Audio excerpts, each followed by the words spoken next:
Ouh là là que ça grince. Bonjour tout le monde. Je viens de humer la dernière rose.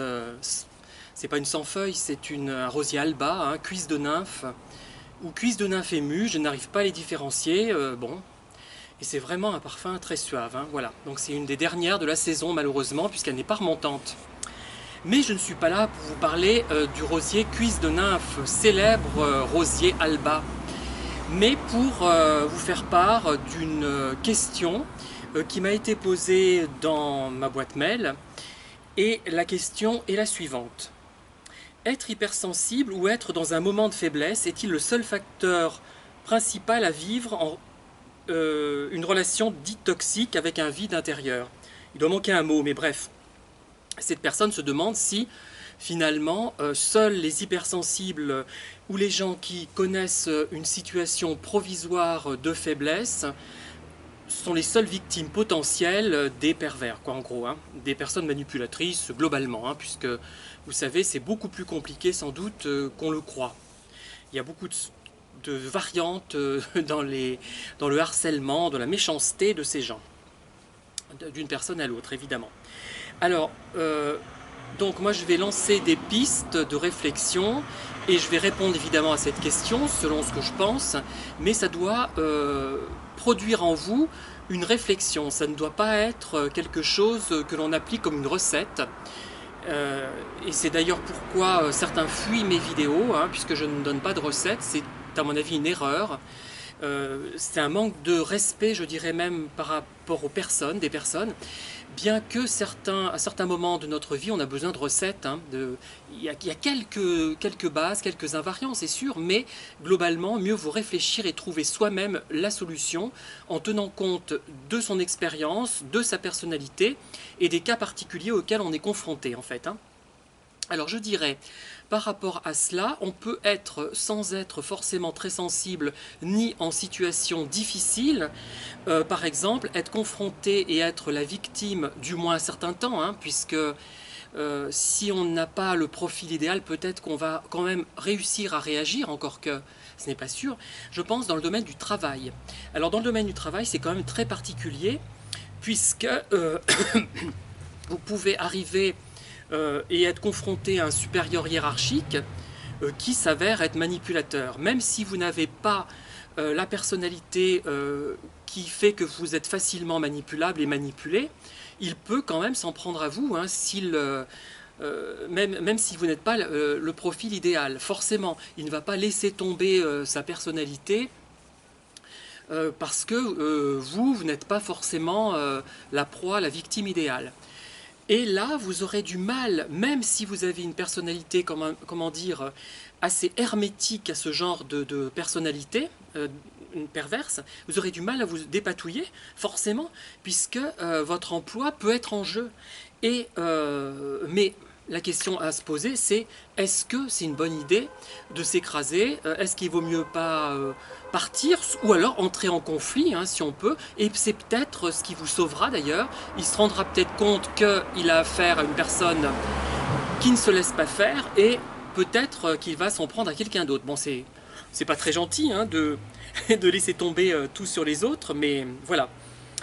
Il y a aussi le phénomène qui peut arriver dans un groupe qui n'est pas forcément du travail, un groupe auquel vous tenez à appartenir. Je ne sais pas, par exemple, je dis n'importe quoi, je dis ça par hasard, hein, un groupe lié aux élections. C'est tout à fait par hasard que je prends cet exemple. Eh bien, vous voulez continuer à appartenir à ce groupe parce que vous croyez aux idées que l'ensemble du groupe développe, mais il se trouve que dans le groupe, il y a une ou plusieurs personnes manipulatrices qui vous emmerdent. Après, bon, dans le groupe encore, si ce n'est pas un élément dominant, si c'est une association par exemple, je dirais que si ce n'est pas le président de l'association ou quelqu'un qui exerce un rôle fort, si vous n'êtes pas une victime privilégiée, c'est-à-dire que si vous n'avez pas certaines caractéristiques, positives d'ailleurs, hein, vous ne serez certainement pas harcelé très longtemps, à mon avis. Voilà. Ça dépend de l'importance que la personne manipulatrice a dans ce groupe, le poids qu'elle a dans le groupe, que ce soit au travail ou dans un groupe associatif ou politique, etc. Alors, il y a effectivement les gens qui sont très sensibles, qui vont être des victimes certainement privilégiées. Pourquoi? Parce qu'elles vont avoir tendance, évidemment, à voir le bon côté des gens et au lieu de se dire ah mais cette personne-là je n'obtiendrai jamais rien, c'est quelqu'un qui n'est pas normal, il faut que je laisse tomber, que je m'éloigne, elles vont continuer si évidemment elles ne sont pas informées, si elles n'ont pas vu toutes nos vidéos, hein, il y en a plein de tous les côtés, tous les livres, si elles n'ont pas lu tous les livres ou quelques-uns du moins de ceux qui sont publiés, elles vont continuer et elles vont d'autant plus attirer le manipulateur qu'elles seront en quelque sorte des piles électriques, en quelque sorte. Moi, on m'a sorti ça, hein, c'est pour ça que je vous prends cet exemple de la pile. On m'a dit que j'étais une pile. Il se recharge sur vous, c'est-à-dire que vous avez une sorte d'énergie du fait que vous avez cette sensibilité, cette vitalité finalement, bien que vous soyez parfois plutôt timide hein, ou effacé, ça se perçoit quand même. Et ils vont se brancher effectivement sur vous. Et si vous êtes au courant de ce qu'est un pervers, très vite, alors là, moi je pense que ça va, vous allez vous en débarrasser. Mais si vous n'êtes pas bien encore au courant, ben voilà, vous allez connaître, du moins, je dirais, même si vous êtes au courant, vous allez connaître une période un peu difficile, forcément, obligatoirement. Parce que vous n'allez pas repérer la personne directement. Il faut essayer. Avec les gens, au début de la relation, ben, ça se passe bien, mais tant mieux. Ça peut très bien se passer bien, très bien, même avec des gens très bien. Ça ne veut pas dire que si c'est très bien, que ça va forcément dégénérer. Donc, au début, pendant un certain temps, vous allez quand même être confronté à la difficulté, la pénibilité qu'engendre cette personne manipulatrice, puisque vous allez encore douter. Le doute, c'est très important le doute. Une personne intelligente, vous savez, elle doute. Et là, vous allez douter de façon légitime, puisque vous allez être confronté à quelqu'un qui vous semble aimable, mais qui ne le sera pas. Mais parfois, les personnes aimables, entre elles, se ressemblent. Hein. Il y a parfois des gens qui, moi j'en ai connu, hein, notamment, je pense à deux personnes qui d'ailleurs ont un point commun, ont organisé toutes deux pendant plusieurs années, sans avoir d'ailleurs une relation bigote hein, vis-à-vis de la religion, ont organisé des enterrements. Vous savez que maintenant, les prêtres se font rares et ce sont souvent des femmes qui organisent les cérémonies. Et les deux ont participé à cela et elles étaient effectivement, c'était des personnes très idéales dans le comportement. Et c'est vrai, et là c'est vrai, ça existe. Donc, vous allez douter à un moment donné, et même si vous, c'est non seulement une question d'intelligence, mais en plus une question légitime. Enfin, on va pas. Il y a des gens très très très aimables qui restent très aimables tout le temps, et d'autres où c'est faux. Mais la différence n'est pas si nette parfois. Hein, et tant qu'on n'est pas sûr, on ne va pas laisser tomber une relation qui peut s'avérer intéressante. Voilà. Mais bon, après, à moins que la personne manipulatrice soit très habile, souvent on le voit quand même assez rapidement. Hein. Voilà, une fois qu'on est un peu averti.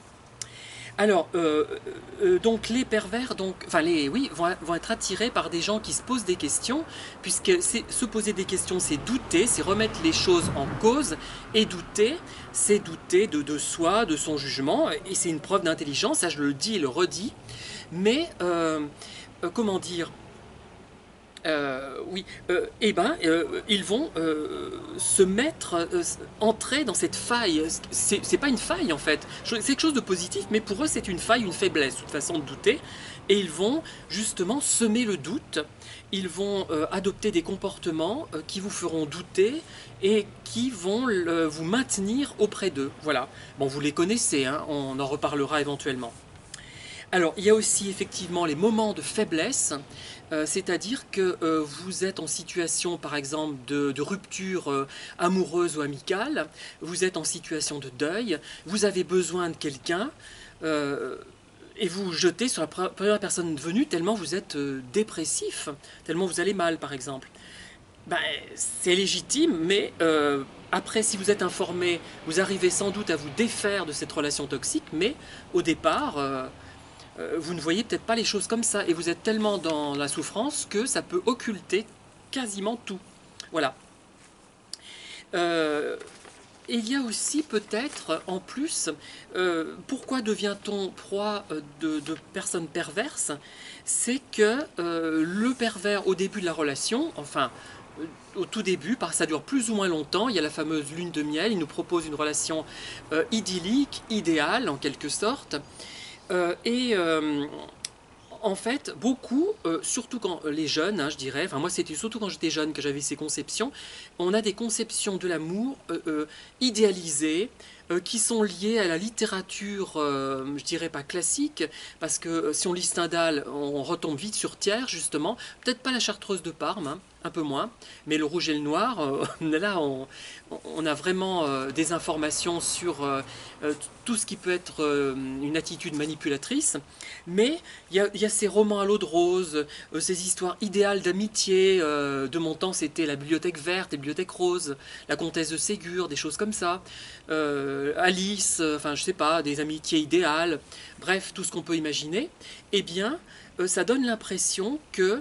l'amitié idéal, c'est une amitié sans heurts, sans jamais aucun problème. Pareil pour l'amour, il n'y a jamais de dispute, etc. Ou alors ça devient, c'est vraiment le prince ou la princesse charmante, l'ami idéal, l'ami IE idéal aussi. Eh ben non, c'est pas comme ça. Et ça nous fausse nos perceptions. Puisque vous savez qu'au départ, souvent les personnes manipulatrices vont adopter un comportement absolument agréable et aimable. Et il y a aussi l'idée, j'avais déjà reprise, beaucoup l'ont reprise avant moi et le feront après, c'est que l'amour doit être conflictuel. Regardez les séries télé, les romans, toujours à l'eau de rose, ou pas, il y a même des romans de la littérature classique, où les relations sont très conflictuelles. Évidemment, si vous lisez Madame Bovary, vous retombez sur Terre. Là, ça vous fait au contraire réfléchir, c'est un livre beaucoup plus intelligent que les autres, hein. Notamment, pas que tous les autres, mais voilà. Ça doit être difficile, une relation amoureuse, il faut faire des efforts, il faut se sacrifier, etc. Enfin, il y a plein de choses fausses. En fait, on se rend compte, comme dirait Arletty, tiens, je crois que c'est dans Les Enfants du Paradis, alors qu'en fait, elle est plus grande que Jean-Louis Barrault et elle est obligée de se jucher sur un tabouret ou sur une petite plateforme pour être à sa hauteur. Puisqu'il y avait des conceptions misogynes et sexistes à l'époque, une femme devait être plus petite que l'homme, etc. Enfin bref, des conneries comme ça. Et elle disait c'est simple amour, enfin un truc comme ça, enfin vous voyez.